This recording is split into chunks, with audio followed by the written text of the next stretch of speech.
mostrar o que acontece durante uma reunião espírita vista do outro lado, do lado dos espíritos.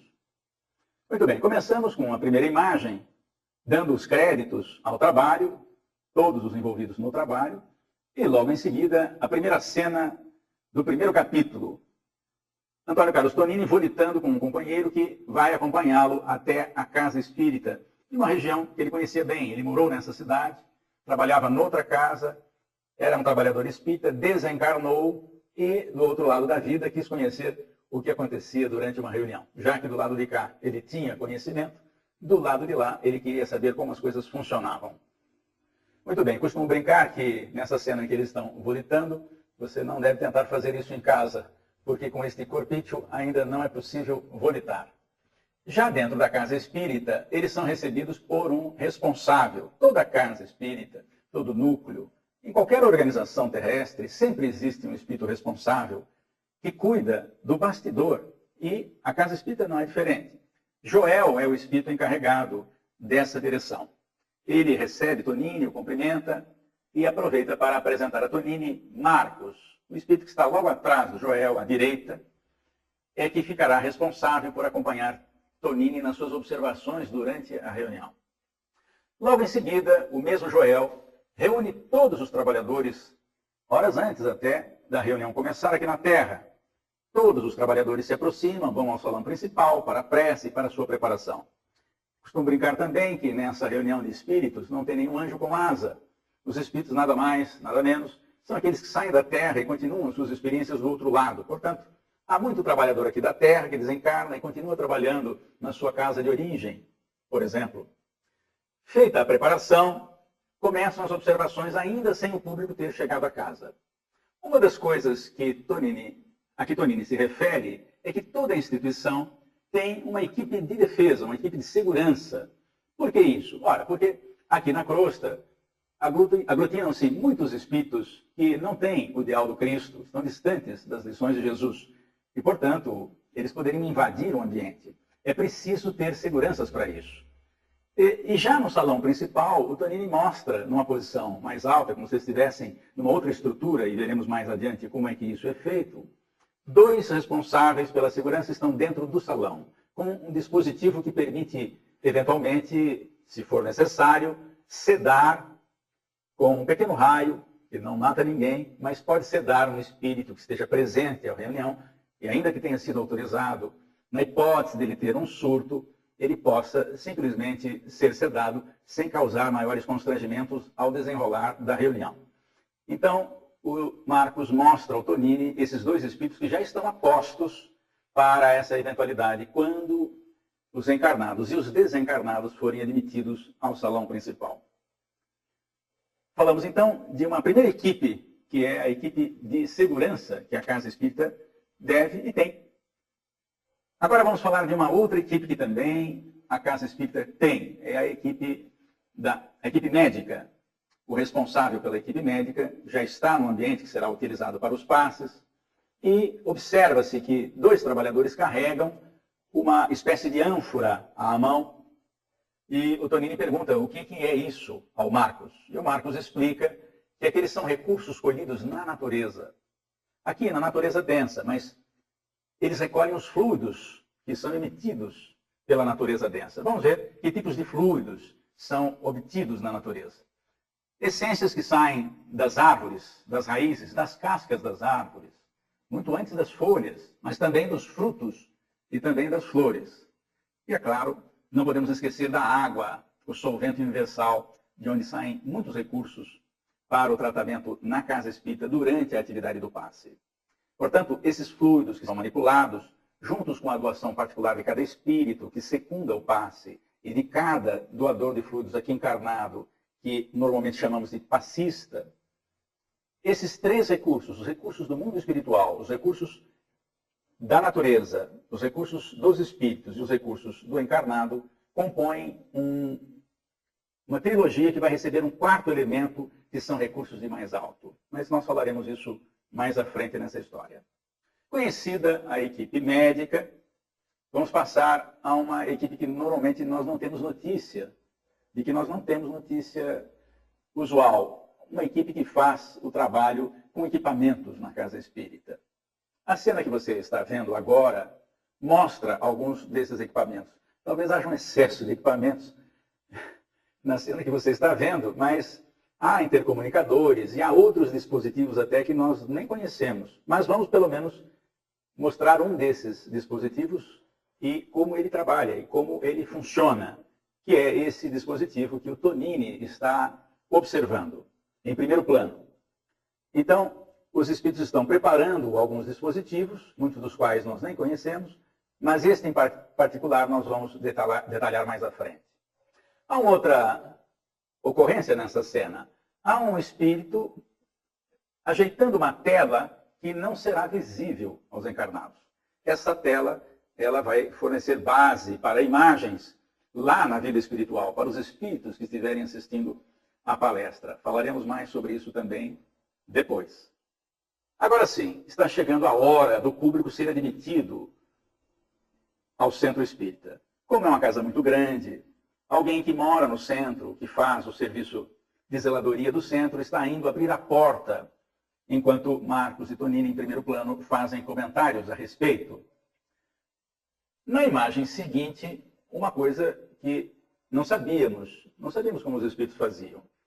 Está certo que o desenho pode ter sido exagerado, porque nós não temos noção de como essas coisas funcionam do outro lado da vida. E mesmo uma descrição de Tonini não é suficiente para nós idealizarmos que desenho poderia ser feito. Muito bem. Na imagem, você vê uma espécie de luminosidade como se fosse um portal. Para quem assistiu filmes em que há portais para serem atravessados, não é? Esse seria um portal. Qual é a finalidade desse portal logo à frente da entrada de uma casa espírita? É exatamente para evitar que espíritos não autorizados entrem naquele ambiente. E não é preciso ninguém ficar impedindo a entrada desse ou daquele, o que seria muito constrangedor. É um portal iluminado e que só permite passar espíritos acima de determinada frequência de pensamento. Portanto, nós não temos maiores preocupações quando entramos na casa espírita desse jeito, porque os espíritos não autorizados ficam lá fora. Naturalmente, há aqueles casos difíceis, por exemplo, de uma ligação obsessiva entre um encarnado e um desencarnado, cuja separação talvez não fosse conveniente. Há mesmo referência na bibliografia espírita que uma obsessão de muito tempo não pode ser desligada de uma hora para outra, porque inclusive pode haver prejuízo de saúde e às vezes até de morte para aquele que está encarnado. Esse portal, então, tem essa finalidade. Separa sem precisar ninguém ficar lá impedindo a entrada deste ou daquele e, portanto, não constrangendo os trabalhadores. Vocês vão notar aí que há trabalhadores encarnados entrando, há inclusive uma criança dando a mão à sua mãe, estão entrando porque a Casa Espírita também tem, no dia da reunião pública, um espaço reservado à noção espírita e evangélica, segundo o Espiritismo, para crianças e jovens. E essa casa tem essa atividade durante a reunião pública. É uma casa grande. E você pode ver também, à frente da imagem, vários espíritos, com o perispírito de tonalidades diferentes. Foi usada a cor escura para mostrar aqueles espíritos que estão aqui na crosta e que não conseguem ascensão. E, portanto, diante daquela luz muito grande que o portal oferece, muitos até confundem como sendo ali a porta do céu. Há essa referência. Mas não é o céu, é aqui uma casa espírita, recebendo necessitados do mundo espiritual e também aqui do mundo material. Estes espíritos mais escuros na cena, eles não estão autorizados a entrar. Isso é feito de maneira muito natural, como já explicamos. Muito bem. Já dentro da casa, passemos a outro momento importante na reunião. É o momento de preparação. A reunião está por começar. A maioria das casas usa o recurso da música ambiente, da música de fundo, suave, mas que emociona e que fica permanentemente recebendo os companheiros que estão chegando. Mas em algumas casas há também a música ao vivo, onde um trabalhador que toca algum instrumento, quase sempre o violão, e também canta, faz uma apresentação, às vezes até mesmo uma prece musical. Na imagem que você está vendo, esse trabalhador tocando violão faz então a preparação do ambiente. E aí já chegam os primeiros recursos de instâncias superiores.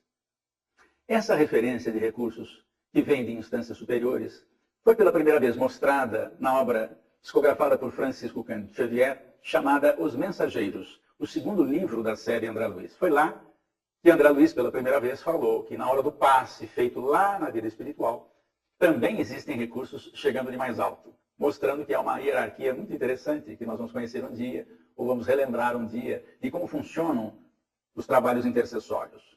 Esses recursos caindo sobre o orador caem também sobre toda a plateia que já está presente, como se fossem pequenas pétalas, pequenos flocos de energia. Caem sobre todos para melhorar a condição ambiente. Não é ainda o passe, mas os recursos chegam logo no início como uma preparação dos trabalhadores, para quem vai fazer a palestra, para os demais trabalhadores e também para o público que vai ouvir e participar. Muito bem. Feita a prece, começa a reunião. O orador está à mesa, ladeado por 2 cooperadores encarnados, que o sustentam na atividade com recursos energéticos, e atrás dele, 2 espíritos fazem a sustentação do outro lado da vida. Em primeiro plano, você nota que algumas pessoas estão na plateia, e nós vamos prestar mais atenção nessa moça que está mais à esquerda do vídeo. A palestra começa e um jato de luz que liga pensamento do espírito que está atrás do orador encarnado e a mente do orador mostra o seguinte: a ideia é passar que existe uma ligação de quem fala na casa espírita com a mentoria. Pode ser o mentor do próprio orador ou alguém mais, que está ali para secundar a fluência das ideias.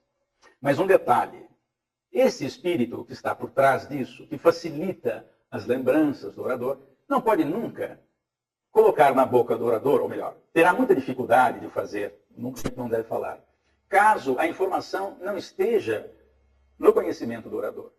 Se o orador não conhece uma história que seria muito bom contar naquele momento, mas ele desconhece essa história, ainda que o mentor conheça a história, ele terá muita dificuldade de passar isso. Por quê? É como se nós, não tendo um arquivo no computador, quiséssemos chamá-lo, quiséssemos buscá-lo. Nós não vamos conseguir. Por quê? Porque o arquivo não está lá. Portanto, o orador traz o seu conhecimento, é com este conhecimento que os espíritos trabalham. Claro, pode haver exceções. Às vezes, uma providência, uma visão, uma imagem pode ser mostrada ao orador. A audiência do orador pode ser ativada, de modo a ele falar uma coisa, vendo o que está acontecendo, para ilustrar melhor. Mas isso nem sempre acontece para a maioria dos oradores encarnados aqui. O fato é que a palestra desenrola e, normalmente, nós não imaginamos o que está por trás de uma palestra. Porque na mente daqueles que assistem à palestra, os pensamentos estão sendo trabalhados. As ideias do orador, sendo colocadas, acabam despertando os pensamentos de todos os encarnados. Esta jovem, em primeiro plano, tão logo o orador faz uma referência às atitudes evangélicas, do respeito ao próximo, faz com que a moça lembre imediatamente de um episódio daquele dia, no início do dia, que ocorreu entre ela e sua mãe. Por uma bagatela, uma coisa mínima, ela brigou com a mãe antes de sair para o trabalho. Falou-lhe rispidamente e depois saiu, como a gente costuma dizer, pisando nas tamancas, bateu a porta e deixou a mãe entristecida. Pois, quando o orador fez a referência evangélica, imediatamente ela se lembrou do inconveniente que plantara no coração materno. E ouvindo a palestra e a referência evangélica, propôs a si mesmo, quando chegar em casa, vou pedir desculpas à minha mãe. Estas e outras ocorrências são mais comuns do que a gente imagina. E nós, aqueles que falam em público e aqueles que ouvem aqui na Terra, não têm noção do que está acontecendo perto, portas íntimas adentro da criatura, porque os pensamentos não param. E às vezes a reflexão de um minuto é motivação para a mudança de comportamento, que é o que se deseja. A proposta de Jesus é que mudemos o nosso comportamento. Não para sermos bonzinhos, é porque existe uma relação entre comportamento e doença, por exemplo, que nós sabemos hoje pela doutrina espírita. E por isso a advertência de Jesus, toda vez que curava, primeiro uma advertência de que Jesus não curava ninguém, ele propunha a cura, acrescentava recursos, mas a cura só viria se a pessoa se modificasse. Então, ao curar, Jesus sempre dizia, tua vontade te curou, vá e não erres mais para não te acontecer coisa pior. Ora, que referência é essa? Senão uma relação de causa e efeito entre comportamento e doença. São os nossos comportamentos que geram as nossas doenças. Voltando um pouco atrás, nós falamos agora há pouco na palavra vontade para ilustrar uma frase de Jesus, mas Jesus usou a palavra fé. E fé, segundo Allan Kardec, no capítulo 19 do Evangelho segundo o Espiritismo, é uma combinação de 3 fatores: vontade, certeza e lucidez. Vontade para desejar fazer, certeza de que vai conseguir e lucidez para escolher os melhores caminhos. Isso está no capítulo, repetindo, 19 do Evangelho segundo o Espiritismo. E, portanto, essa referência mostra, como eu já falei, uma relação de causa e efeito entre a minha vontade e as minhas doenças. O meu comportamento e as minhas doenças. Muito bem. Seguimos em frente agora na história.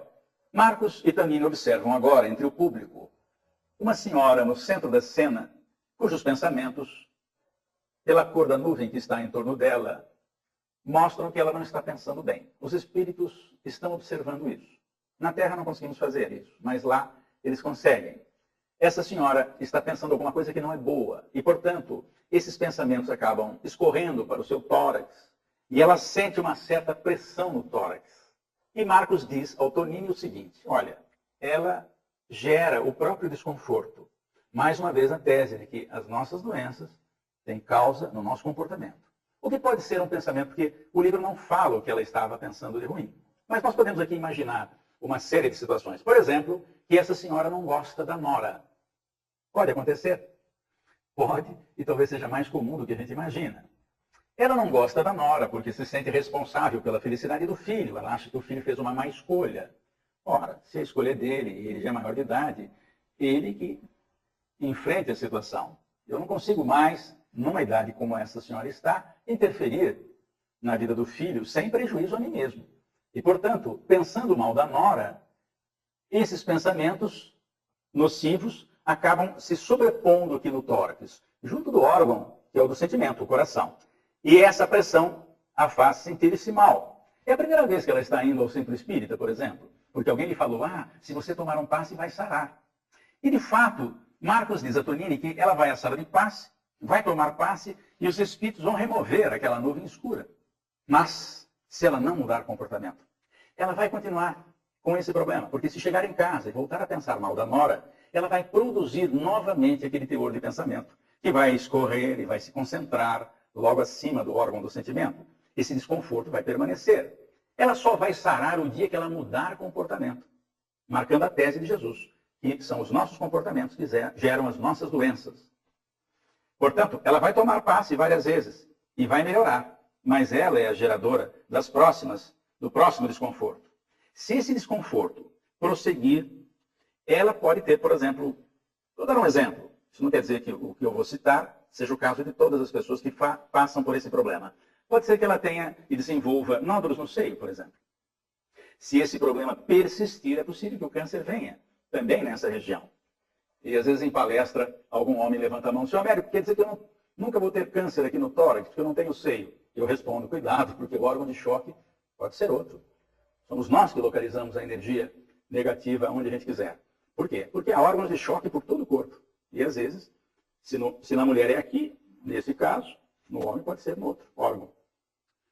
Mas vamos em frente. Agora a cena mostra 3 pessoas, uma dormindo profundamente, a outra cochilando, e uma terceira, uma senhora, que está piscando pesado. Por que colocamos isso? O livro fala que as pessoas, quando vão a uma casa espírita, nem sempre se comportam atentos. Há pelo menos 3 causas identificáveis. Podem existir outras. Aquele senhorzinho mais no fundo, que dorme profundamente, faz um trabalho difícil, um trabalho braçal. Chegando à casa espírita, está cansado. O ambiente da casa espírita favorece.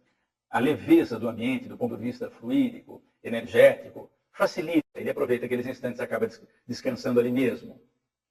Já isso não acontece com aquela senhora que está piscando duro. Ela não está prestando atenção direito na palestra. E quando não presta atenção, ela se desinteressa, acaba fechando os olhos muitas vezes, piscando duro. É capaz de dormir. Talvez seja por causa também do orador. O orador às vezes não está agradando. Pode acontecer, não está num dia bom, não está num dia feliz. Mas também ela não exerceu a vontade no sentido de aprender com as lições que são faladas na casa espírita. todo orador, todo falador da casa espírita tem uma coisa a dizer, tem uma experiência a contar. E, portanto, nós podemos nos utilizar dessas experiências, se estivermos atentos. Mas, em primeiro plano, aquele que dorme aí profundamente, esse senhor está sob influência. O espírito que o influencia não gosta que ele vá ao centro. Ele não entrou, está lá do lado de fora. E tem uma nuvenzinha escura aí, né? Um pensamento, como se fosse um jato de pensamento escuro, dirigido a ele, pelo seu amigo, o obsessor, que o aguarda sair do centro. Ele não conseguiu entrar, mas lá do lado de fora, ele hipnotiza à distância o seu companheiro encarnado. Por quê? Há múltiplas explicações. O livro não fala qual é esse caso, mas muitas pessoas dormem numa reunião por influência obsessiva, ou por influência perniciosa de espíritos que não puderam entrar e não querem que o seu protegido, entre aspas, se desconecte da sua tomada mental. Porque quase sempre, quando a pessoa entra na casa espírita e enxerga o mundo de outro ângulo, uma outra panorâmica, essas conexões com espíritos necessitados inferiores acabam se desfazendo. E esses espíritos não querem que isso aconteça. Mas prossigamos no nosso centro espírita, visitando as tarefas lá do outro lado. Agora é um senhor cuja tela mental nós não estamos vendo ainda, mas vai aparecer daqui a pouco na sua tela. Tonini está percebendo, com a ajuda de Marcos, que este cavalheiro não está atento à palestra. Ele olha, mas não vê. Não enxerga. Ele está pensando em alguma coisa. Vamos ver o pensamento dele. Ele está pensando nos negócios. Está se vendo na mesa de trabalho, no escritório. Tonini pergunta a Marcos se ele está com algum problema. Ele diz, não. Ele só está preocupado em ganhar dinheiro. Pode ser que esteja visitando pela primeira vez a casa espírita e ainda não atentou para a proposta dos espíritos. Portanto, isso é muito comum na casa. Aquelas pessoas que vão assistir a palestra, mas estão vivendo uma outra realidade nos seus pensamentos. Bem, agora chegou a hora de nós conhecermos o que acontece do outro lado da vida para aqueles espíritos que entraram para também assistir a palestra. Algumas pessoas podem ficar preocupadas quando entram numa casa e sentam-se à cadeira. Elas podem se perguntar, será que eu estou sentada no colo de um espírito? Ou é ele que está no meu colo? Isso seria constrangedor. Nós, na casa espírita, não temos essa preocupação quando já somos de algum tempo na doutrina. Mas aqueles que chegam pela primeira vez podem ter essa dúvida. A cena que você vai ver mostra que há um mezanino, uma região estruturada no mundo espiritual, com recursos de matéria do mundo espiritual, para receber exatamente os espíritos que vão acompanhar a palestra. Eles estão ali no mezanino, assistindo a palestra. Agora vai entrar em ação aquela tela que estava atrás da mesa do orador, foi mostrada na preparação, e que os encarnados não veem a tela, mas os desencarnados estão vendo. Quando o orador faz uma referência a Jesus de Nazaré, ensinando determinada parábola, essa imagem vem à frente de todos. Os espíritos. Os encarnados não vão ver, a menos que tenha alguma coisa do projeto imagem. Mas, lá na vida espiritual, esse recurso é bastante utilizado, mostrando que também na vida espiritual eles usam a imagem para comunicar melhor uma ideia. E lá eles devem ter os originais da vida de Jesus. E, portanto, eles podem ver ao vivo e em cores como é que foi isso. Muito bem. Agora vamos sair da reunião pública e vamos a um outro setor da casa. Estamos agora vendo uma cena na área dedicada às crianças. Antigamente se chamava de evangelização infantil, algumas casas hoje chamam de apoio à família, ou a educação espírita da infância. Nós estamos vendo dois ambientes de crianças menores à esquerda e por dentro da parede, que para os espíritos não tem muita interferência, uma parede aqui na terra, nós estamos vendo a sala contígua, do lado direito, crianças um pouco maiores. E uma professora em cada uma das salas, fazendo a sua aula, mostrando a sua aula e fazendo a sua atividade. Tonini recebe a informação de Marcos que a importância dessa fase no período infantil transcende as expectativas terrestres. Por quê? Aquelas sementes lançadas na época da formação da personalidade, que é até os 7 anos, até antes disso, dizem alguns psicólogos, os 4 primeiros anos marcam profundamente a criatura. E a criança que vai para a casa espírita recebe a orientação evangélica e os pais complementam em casa, porque só no centro, uma vez por semana, a gente não consegue nada. É preciso trabalhar os pais. Em algumas casas, então, tem esse trabalho junto dos pais, alertando que os pais têm que dar uma continuidade nas propostas que as suas crianças recebem na casa espírita. Crianças e jovens, é claro. Mas diz o Marcos para o Tonini que sementes lançadas, quando chega a época mais difícil da reencarnação, que é o período da puberdade, da transição para o período adulto, nessa transição os apelos do mundo são muito grandes. E poucas casas espíritas hoje têm mocidades, têm grupos de jovens, exatamente porque o mundo tem um apelo muito grande hoje. Baladas, internet, MSN, enfim, por aí afora. Mas, diz o Marcos, se a semente foi lançada, muitas vezes nós conseguimos evitar que um jovem se comprometa diante de alguma circunstância da vida, porque a semente estando lançada, nós conseguimos ativar a lembrança dele para aquele ponto da lição. E às vezes com isso conseguimos evitar um mal maior, ou até evitar o mal.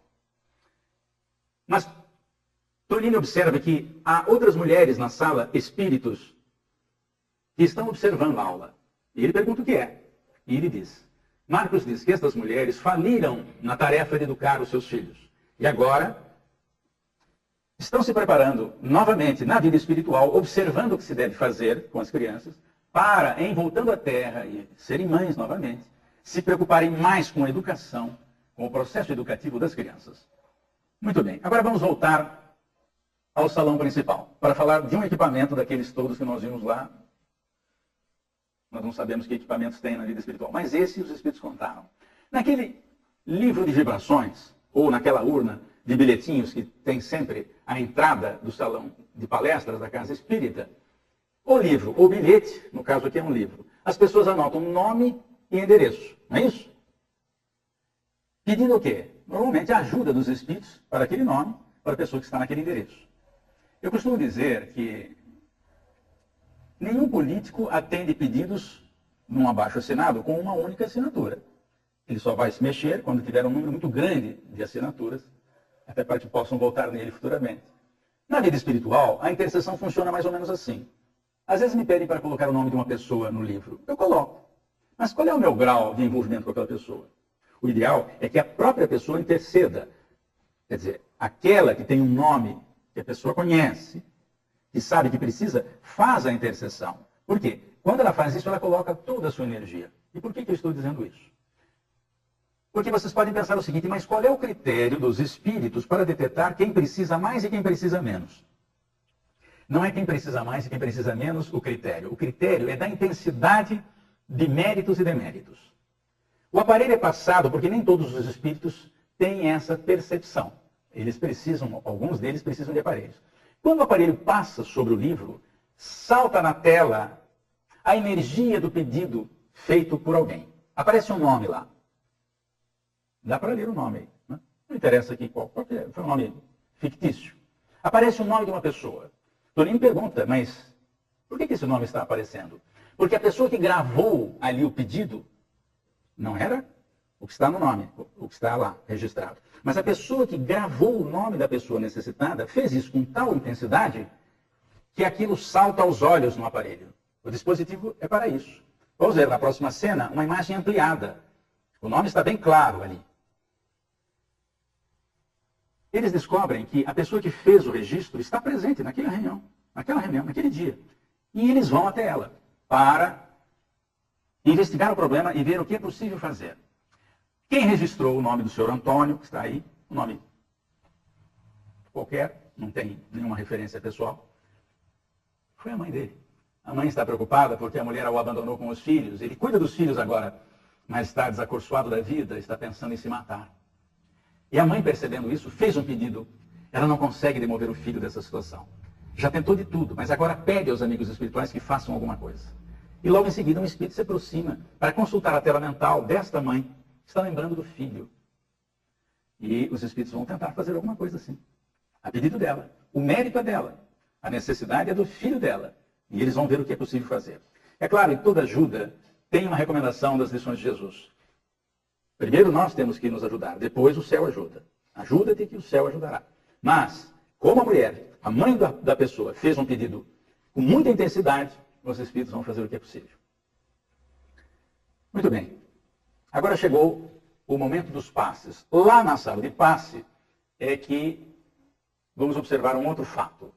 No canto lá à esquerda tem uma pessoa pensando em tudo, menos no que está acontecendo ali. E mais no centro das pessoas que vão tomar o passe, está uma jovem que sai levemente do corpo. E podemos perceber isso pelo laço que une o seu perispírito ao corpo de carne. O que Marcos explica ao Tonini? Diz que o passe, ele é de um teor de energia que penetra o nosso corpo. Mas, se o perispírito sai um pouquinho, por esforço da prece, da concentração de quem vai tomar passe, o perispírito praticamente absorve todos os recursos e quando volta a se justapor ao corpo de carne, consegue fazer um efeito melhor, mostrando mais uma vez a lição de Jesus, a cada um segundo as suas obras. Enquanto o homem no canto, à esquerda da imagem, não está preocupado com nada, está tomando passe automaticamente, a jovem está fazendo uma oração naquela hora.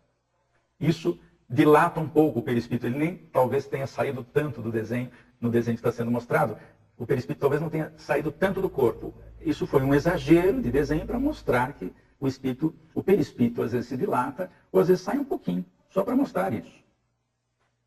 Terminado o passe, vamos dar uma passadinha lá no ambiente onde estão as garrafas d'água, com os nomes.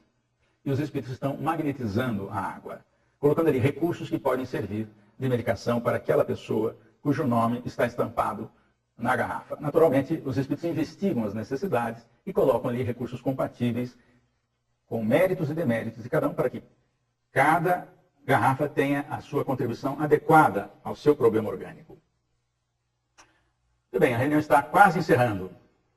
E o responsável pela equipe médica dá mais algumas informações ali ao Tonini. E logo em seguida, a reunião termina. Mas começa uma outra tarefa. Nessa casa espírita existe o atendimento fraterno depois da reunião pública, porque as pessoas que vão à reunião pública aproveitam a ida e na saída já fazem o atendimento fraterno.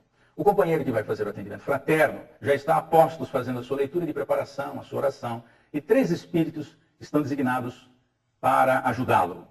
A responsável por essa equipe é uma mulher, é o espírito de melhor percepção, melhor sensibilidade. Os outros também cooperam. Muito bem. A primeira pessoa que é atendida é um senhor que tem alguns problemas orgânicos já instalados no corpo físico. E a imagem mostra que esta mulher, esse espírito que é mulher, está vendo dentro do organismo dele exatamente onde está o problema. Ela sabe onde está o problema. Intui o atendente fraterno para avisar o companheiro que ele precisa consultar um médico de sua confiança. Por quê? O problema já está instalado no corpo físico. Pode ser que precise de uma cirurgia, mas isso o médico terrestre vai avaliar. Do lado dos espíritos, ela está observando que a lesão, do outro lado, está observando a lesão e vai contribuir fluidicamente para que isso melhore também. Era a primeira vez que o senhorzinho estava indo ao centro espírita. Recebe uma intuição da atendente, o atendente fraterno, aliás, para que oriente essa pessoa para vir nos dias de tratamento de passe, por algum período, em função do problema, mas que ele não dispense o tratamento médico. Muito bem, agora uma outra pessoa entra, é uma jovem bastante desesperada, ela está numa espécie de obsessão, desesperada, ela não tem maiores sintomas no organismo físico, mas do ponto de vista psicológico ela está bastante alterada. Essa mulher, chefe de equipe, observa o psiquismo lá no fundo para saber o que está acontecendo. E identifica imediatamente o problema. Ela está ligada a uma entidade que a persegue, está do lado de fora, não foi autorizada a entrar. Ela identifica esse problema. E orienta o atendente fraterno para dizer a ela que comece também um tratamento de passes e também vai colocar o nome dela para o tratamento da desobsessão, porque ela está com uma influência perniciosa. E alguém poderia perguntar, mas que problema é esse? É o marido dela. Dessa encarnação não, ela nem casou. É o marido da outra encarnação, que ela abandonou. E esse marido não perdoou-a. Ela já está encarnada outra vez e o marido a persegue. Isso nos leva a muitas reflexões. Há sintomas que não sabemos as causas, mas elas às vezes são profundas, estão lá em outras vidas. E os sintomas estão começando a aparecer. Por sorte, ela procurou a casa espírita. Vai ser orientada, vai estudar, vai fazer cursos, vai entender a proposta de Jesus. E em se modificando, vai ajudar o marido a se modificar.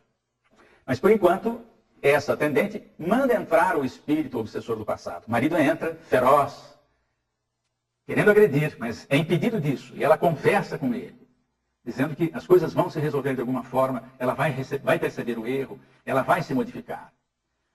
O livro não fala da solução do problema, mas isso acontece muitas vezes em muitas casas espíritas. As pessoas chegam, não sabem o que está acontecendo, os encarnados também não, mas propõem o conhecimento da doutrina e também do Evangelho de Jesus para mudar comportamentos. É isso que vai ajudar a mudar os outros.